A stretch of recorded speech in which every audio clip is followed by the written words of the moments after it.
नाही, मुळामध्ये आलेल्या रुग्णाला ट्रीटमेंट देणं आणि शेड्यूलवर असलेली औषधं देणं किंवा नर्सिंग केअर ही बऱ्यापैकी मला दिसण्यात आली आणि ते मेंटेन आमचे डॉक्टर पवार जे कस्तुरबावरनं आलेले आहेत आणि इथल्या ज्या डीन आहेत मिळून चांगलं करत आहेत. परंतु इथे पवारसाहेब या सुरक्षेच्या दृष्टीने इथे मला काम दिसत नाही आहे. सगळ्या महिला सुरक्षा, मी महिलांवर हे नाही करत, महिला पण असल्या पाहिजे जर त्या आता जॉब करतायत, पण हा जरा एरिया सगळा मिक्स जातीपंथाचा आहे. बाहेर पार्किंग आतमध्ये आता देत नाहीत, कारण आपला जर एखादा पेशंट शिफ्ट करायचा झाला रुग्ण तर त्याला खूप इथे यातायात होतात, त्रास होतो आणि म्हणून बाईक म्हणा किंवा त्यांचे फोर व्हीलर बाहेर, पण पब्लिक ऐकत नाही.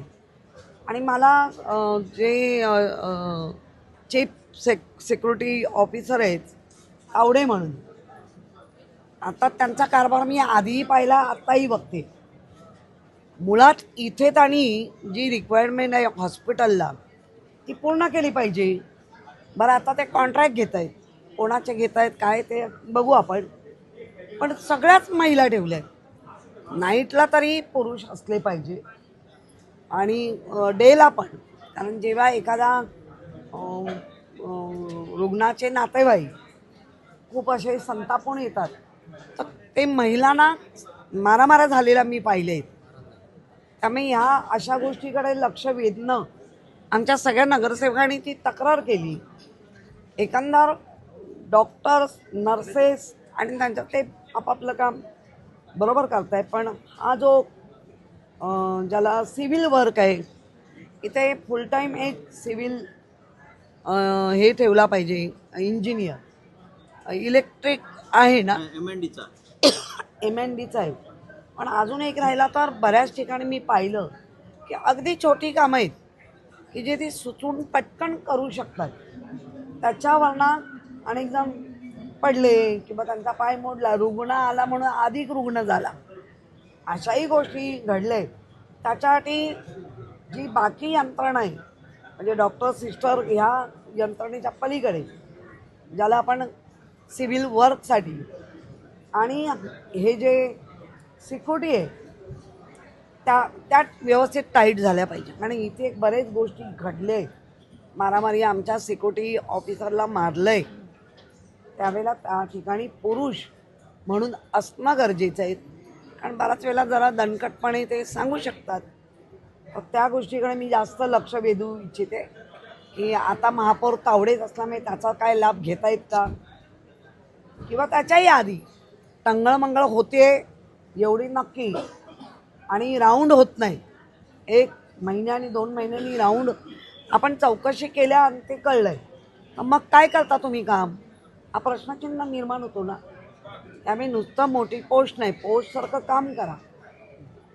एवढ्या उणिमा इथे दिसलेल्या आहेत. आणि त्या आमचे कस्तुरबा हॉस्पिटलवरनं पवार आलेले आहेत, त्यांचा आणि आमच्या मॅडम ज्या डीन आहेत खूप चांगलं मिळून काम करतायत. पण ह्या गोष्टीकडे ते सगळीकडे नाही लक्ष देऊ शकत. ज्या यंत्रणा आहेत त्या यंत्रणेच्या प्रमुखांनी हे लक्ष दिलं पाहिजे. आणि प्रामुख्याने एकाच जागी नुसत्या महिलाच करून, बरं रिक्वायर्ड आहे 20, दिले आहेत 12च, बरं त्याच्यात कॉन्ट्रॅक्टचे लोक दिले, मग यांचं ट्रेनिंग यांचं काय, ते सगळे प्रश्न ऐरणीवर आले. आपण महापौर असताना सुमारे 700 कोटीचा निधी देऊन इथे पुनर्विकासाचं काम सुरू झालं होतं, पण आता खूप वर्ष लोटली, अजूनही पुनर्विकास त्याच्यावरही माझं बोलणं झालं. यांचे जे सल्लागार आहेत कुठच्या कंपनीचे ते शायोना म्हणून, नंतर जर काम ॲक्च्युअल करतंय ते कॉन्ट्रॅक्टर आणि यांचे, कारण त्याचा कालावधी म्हणजे मला वाटतं 60 महिन्यांचा आहे. आणि ज्या पद्धतीने आता हे सगळं वाढतं आहे, त्यांच्याही बोलण्यातनं मला, म्हणजे त्यांनी डायरेक्ट बोलले नाहीत, पण त्यांचा एखादा स्लो होतो आहे, त्याच्यावर मी मीटिंग लावते. मी महापौरांना पण सांगेन की या बाबतीत लक्ष घाला, कारण इतकं स्लो होणं आपल्या जर हे लवकरात लवकर उभं राहिलं, इकडचा लोड याच हॉस्पिटलवर केवढा, एका वेळेला OPDला 300च्या वर आणि लाखाची संख्या होती. त्यामुळे 2-2, 2.5 तास एकेकाला वेट करावं लागतं आणि ते वेट नॅचरल आहे. म्हणजे ऑर्थोपेडिकला पाहिलं तर ते सगळं बघितल्यानंतरच दुसरा पेशंट येऊ शकतो आणि त्याला एका पेशंटला जर 35-40 मिनटं लागली किंवा 20च्या वर, तर पाठच्याला तेवढा लेट होत जाणं. त्यामुळे तेही हे केलेलं आणि इथले डॉक्टर्स सगळे आपापल्या परीने चांगलं काम. लोकसंख्या वाढत स्टाफ आहे, आणि स्टाफ नर्स सगळं योग्य वैद्यकीय पद्धतीने काम अधिकारी करत असले तरी संसाधनांची कमी आहे. सुरक्षा रक्षक हवे हो. तितके नाही आहेत, डॉक्टर हवे तितके नाही आहेत आणि औषधांचा पुरवठा असेल, वस्तुरूपी पुरवठा, या न्यूरोसर्जन संदर्भात तुम्ही नाही, लक्षवेधी आता महापालिकेत जेव्हा कशा प्रकारचे मान आपण विचारणा केली तर आपल्याकडे जी 5 मोठी हॉस्पिटल्स आहेत, त्या हॉस्पिटलमध्ये सगळं होतं. इथून तो पेशंट शिफ्ट केला जातो आणि त्याला व्यवस्थित शिफ्ट केला जातो. इथे त्याच्या सगळ्या टेस्ट केल्या जातात आणि त्यानंतर फुल डायग्नोस करून त्याला पाठवलं जातं. त्यामुळे आत्ता जेव्हा ही नवीन बिल्डिंग उभी राहील तेव्हा ह्या गोष्टीसाठी आपण आग्रही आहोत आणि त्या होतील. म्हणजे इथल्या लोकांना सबर्बनच्या इथेच सगळ्या गोष्टी मिळतील. सर्वसाधारण रुग्णालयाचा दर्जा असल्यामुळे तितक्या फॅसिलिटी नाही. मल्टी स्पेशालिटी करण्यासाठीचा प्रयत्न होईल का? कारण राजवाडी जवळजवळ इतकी लोकसंख्या आहे, मल्टी स्पेशालिटी नाही, आत्ताच्या ह्यांनी मेडिकल म्हणजे गेली पहिली जर आपण ती आम्ही नसताना जो कारभार झाला आहे तोच आम्ही विचारतोय कसा केला आहे. जर एवढ्या सगळ्या गोष्टी आम्हाला दिसत आहे तर तुम्ही या समजा आपण असं धरूया की बाबा आरोग्य खात्यावर तुम्ही किती खर्च केला, कशाला केला, कुठे केला, तो दिसला तर पाहिजे. तोच नाही दिसत. त्यांचे प्रयत्न चांगले आहेत, ते काम चांगलं करत आहेत, पण त्याच्या पलीकडे जाऊन आता आपण जे म्हणाले शेड्यूलवरची मेडिसिन, शेड्यूलवरची बरीच मेडिसिन आहे. आता एकाने मला कप सिरप मिळत नाही. तर माझं वैयक्तिक मत की कप सिरपला बऱ्याच ठिकाणी बॅन आले सगळ्या. मग नेमकं कुठलं ते आता डॉक्टर टीम हे करेल. त्यामुळे छोटी छोटी औषधं इथेच. नीची जी ऑपरेशन झाली आहेत ती फ्री केली आहे, पण फ्रीबरोबर काही पेशंटचं असं म्हणणं आहे की आम्हाला OTतलं लागणारं हे देतात, लिहून देतात आणि ते जास्त भारी पडतं. पण आपण इथे योजनाही चालू आहेत, या लोकांना त्या योजनेत पाठवतात. ज्या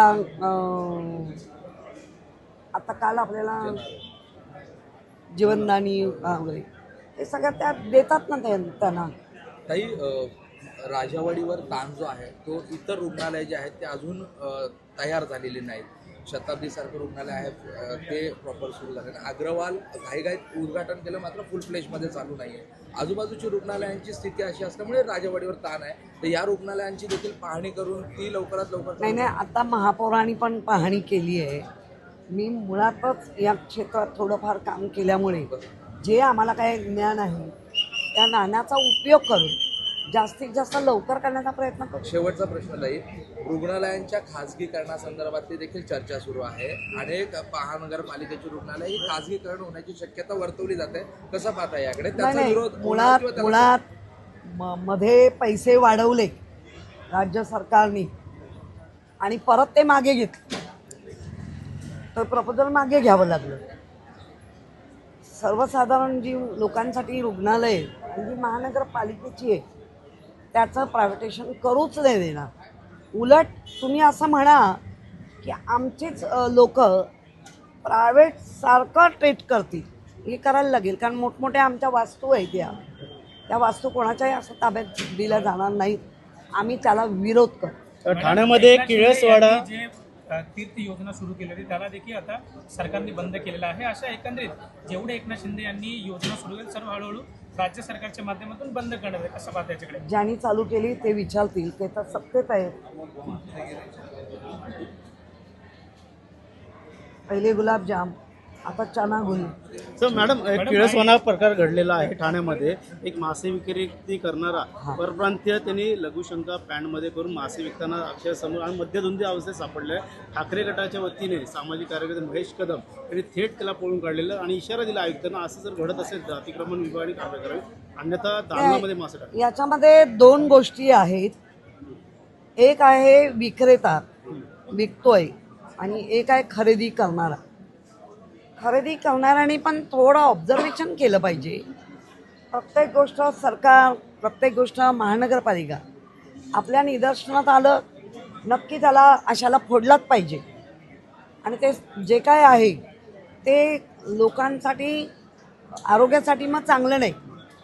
कशावरून काही एकदा माशांचं जे ओला मासा असतो तो सगळं ऑब्झर्व करतो. जर आपण मीठ टाकतो किंवा आपण कोकम लावतो, काही मसाला ते खेचून घेतो आणि ऑब्झर्व करून घेतो.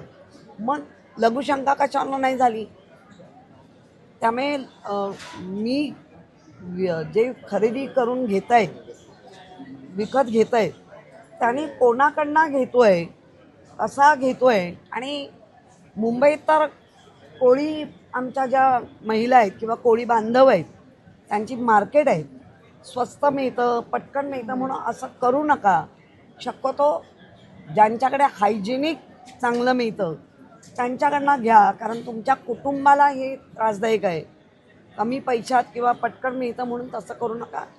ज्याच्याकडनं विकत घेत आहे तो कसा आहे किंवा ती कशी आहे ते चेक करा.